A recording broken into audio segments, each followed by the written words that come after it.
Hi friends, இன்றைக்கி நம்ம சேனலில் பீன்ஸ் குடமிளகா வச்சு ஒரு சூப்பரான கூட்டு செஞ்சு காமிக்க போகிறேன். இந்த மசாலா மட்டும் நீங்கள் சேர்த்து செஞ்சு பாருங்கள், ரொம்ப அசத்தலாக இருக்கும். இது சாதத்தில் போட்டு நல்லா பிசைஞ்சு சாப்பிட்லாம். சாதாரணமாக குடமிளகாவை சீக்கிரம் செஞ்சு சாப்பிட்றதுக்கு நல்லா இருக்காதுன்னு நினைப்பாங்க.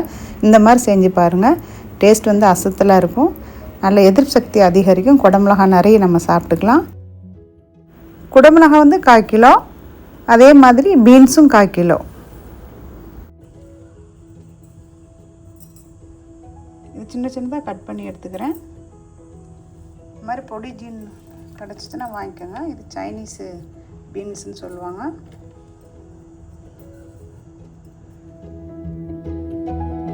மூணு 2 ஸ்பூன் எடுத்துருக்கேன். இதை 2 3 தண்ணி அலசிட்டு ஒரு 10 நிமிஷம் இந்த தாலை வந்து ஊற வச்சுக்கலாம். 2-3 ஸ்பூன் எண்ணெய் ஊற்றிக்கிறேன். 1 டீஸ்பூன் கடுகு,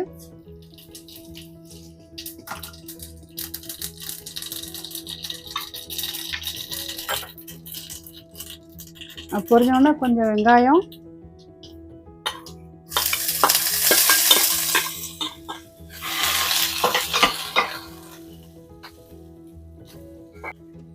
பூண்டு வந்து ஒரு 2 பல்லு பூண்டு சின்னதாக கட் பண்ணி சேர்க்குறோம். இதில் கொஞ்சம் கருவேப்பிலை எப்பவும் சேர்த்துக்குங்க, கண்ணுக்கு முடிக்கலாம் நல்லது. வெங்காயம் கொஞ்சம் கலர் மாதிரி வரட்டும், இந்த பூண்டு கொஞ்சம் பொரிஞ்சு வரட்டும். பொரிஞ்சு வரும்போது உங்களுக்கு நல்ல வாசமாக இருக்கும். ஓரளவுக்கு பொரிஞ்சிட்டு 1/4 கிலோ பீன்ஸு,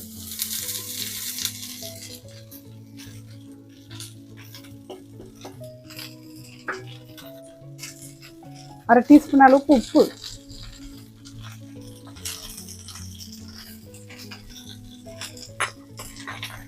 உப்பு காயோடு சேர்க்கும் போது சீக்கிரம் நல்லா வெந்துடும். 2 நிமிஷம் இந்த இதில் சூட்லேயே அந்த காய் கொஞ்சம் வேகட்டும். நல்லா கலந்து விட்டுக்கணும்.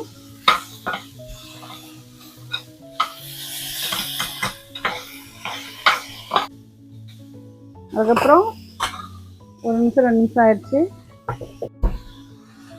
நம்ம கட் பண்ணி வச்சுருந்த குடமிளகாவை சேர்த்துறோம்.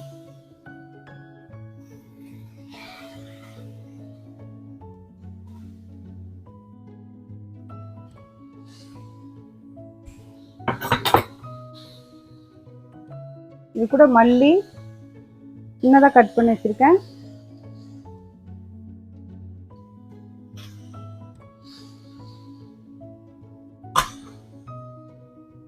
மஞ்சத்தூள் 1/2 டீஸ்பூன் அளவுக்கு,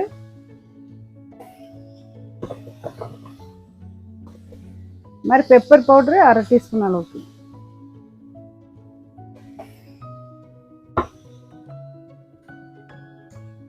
மெயினாக இதை சேர்த்துக்கணும்.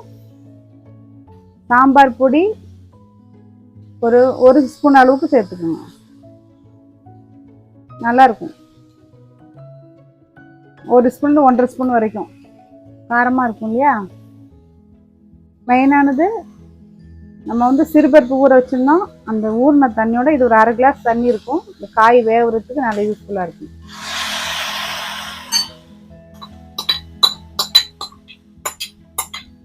நல்லா இது கலந்து விட்டு, சிம்பிள் மெத்தட் தான், நல்லா டேஸ்ட்டாக இருக்கும். ட்ரை பண்ணி பாருங்கள். இதை வந்து நல்லா கலந்து விட்டு 2 விசில் போட்டு ஆஃப் பண்ணிடலாம். நம்மளோட கூட்டு ரெடி ஆயிரும். குடமிளகாய் பீன்ஸ் கூட்டு இப்படி சீக்கிரமாக சிம்பிளாக வச்சு பாருங்கள். ரொம்ப வித்தியாசமாக இருக்கும், நல்ல டேஸ்ட்டாக இருக்கும். நீங்கள் சாதத்துக்கு சைடிஷாக இது நல்லா யூஸ் பண்ணிக்கலாம். வேணா நீங்கள் சும்மா கூட அப்படியே சாப்பிட்டுக்கலாம்.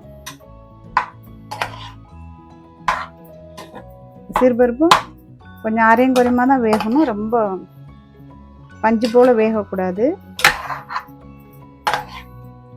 நல்லா கலந்து விட்டுட்டேன். இப்போ போதுமாண்டா குடமிளகா தண்ணி விடும். குடமிளகா சீக்கிரமும் வெந்துடும், இந்த பீன்ஸும் சீக்கிரம் வெந்துடும். ஆல்ரெடி நம்ம 2 நிமிஷம் இதை நல்லா வதக்கியிருக்கோம். ஆல்ரெடி 2 நிமிஷம் நல்லா வதக்கியிருக்கோம் நம்ம. அதனால் நல்லா கலந்து விட்டுட்டு சாம்பார் பொடி, உப்பு எல்லாம் இதை மூடிடலாம். விட்டு விசில் போட வேண்டியதான். 2 விசில் வந்தால் போதும்.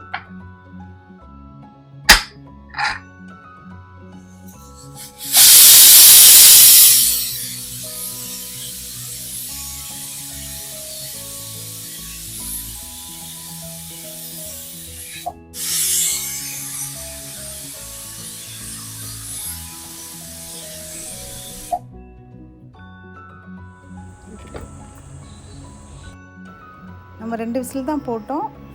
பருப்புலாம் பாருங்கள் நல்லா விரிஞ்சு மலர்ந்து இருக்குது. பருப்பு சுத்தமாக குலையவே இல்லை. இந்த மாதிரி தான் இருக்கணும். அப்போ தான் கூட்டு நல்லா டேஸ்ட்டாக இருக்கும், பார்க்கறதுக்கு நல்லாயிருக்கும். நம்ம தண்ணி வந்து இதில் பெருசாக ஒன்றும் சேர்க்கல, பருப்புக்காக மட்டும் போட்டோம். அந்த பருப்பு வெந்ததுனால இந்த மாதிரி இப்படி இருக்குது.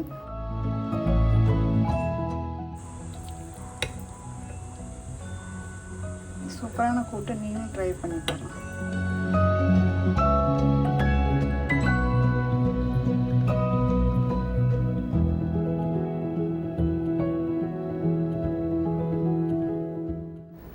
இந்த ரெசிபி உங்களுக்கு பிடிச்சிருக்குன்னு நினைக்கிறேன். பிடிச்சிருந்தா ப்ளீஸ் லைக், ஷேர், சப்ஸ்கிரைப். மீண்டும் நல்ல வீடியோ சந்திப்போம். தேங்க்ஸ் ஃபார் வாட்சிங் ஃப்ரெண்ட்ஸ்.